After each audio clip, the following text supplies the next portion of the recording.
평통 이승한 사무처장님, 네. 제가 본의원이 그 외교부, 통일부, 그리고 산하기관 출장비 지급 현황, 그리고 그 여러 가지 그 근무 행태에 대해서 여러 가지 이번에 국감을 앞두고 좀 점검을 해봤습니다.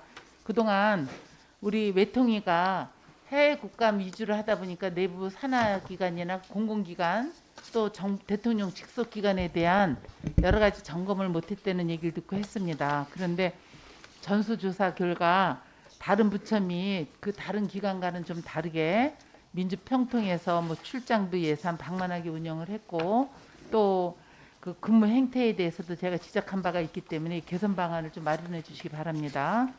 그 장애인 관련 정책에 대해서 간단하게 질의하겠습니다.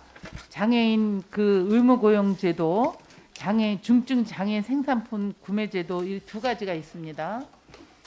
장애인 의무고용제도는 장애인 근로자의 고용 확대를 위해서 공공기관에서 의무적으로 일정 비율 이상 고용하지 못한 고용 부담금을 납부하는 제도 알고 계시죠?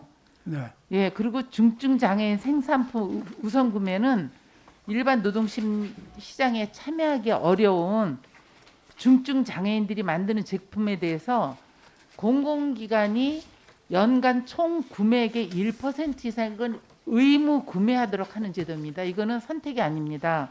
그래서 제가 평통에서 최근 한 10년간 이거를 좀 봤더니 2008년도부터 2011년까지 단 한 건도 없었고 그 우리 문재인 정부 들어서 2018년, 2019년은 거의 1% 가까운 이 구매가 있었습니다. 그런데 금년에는 아직까지 단 한 건도 없습니다. 저는 그 이 부분이 왜 그런지 한번 답변해 주시기 바라고요.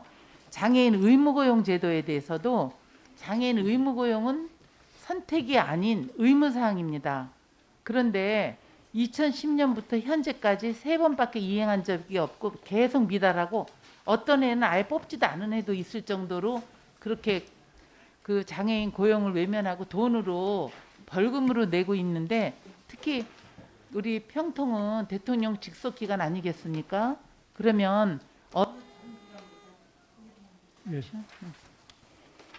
저는 다른 어느 기관보다 우리 평통에서는 여기에 대해서 아까 제가 말씀드린 중증 장애인 생산품 의무 구매하고 장애인 채용을 누구보다 우선해야 된다고 합니다. 특히 장애인이나 여성이나 사회적 기업은 5천만 원까지 수의 계약을 하라고 대통령께서 지시를 내릴 만큼 이거는 사회적 약자를 위한 이런 제도를 해야 되는데 평통에 그렇게 하지 않습니다. 여기에 대해서 그 처장님 아까 말씀드린 거하고 그 간단하게 답변해 주시기 바랍니다.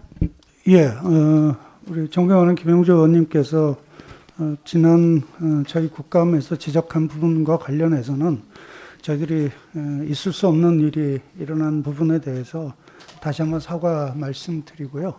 그리고 이와 관련해서는 그 지금 즉각적인 전수조사와 개선 조치를 취하고 있고 해당 직원에 대해서는 현재 중앙징계위원회 징계 회부를 결정하고 징계 절차를 협의하고 있는 중입니다. 그리고 기타 뭐 추가 조치들을 진행하고 있고요. 그 외에 그 존경하는 김영주 의원님께서 그 지적하신 부분은 바로 그 외에도 몇 가지 부분 뭐 출장비 문제라든가 하는 부분들은 지금 즉각 개선 처리를 하고 있고 보다 엄격한 저희 내부 규정을 마련해서 보다 엄격하게 그 시행하려고 준비하고 있습니다. 그리고 지금 말씀해 주신 그 장애인 의무고용 부분하고 그 장애인 물품 구매 문제와 관련해서 우선 물품 구매 부분은 원래 저희들이 주로 대면 활동 위주로 지금 활동이 진행되고 있는 상황인데 원래 코로나라든가 이런 상황들 때문에 지금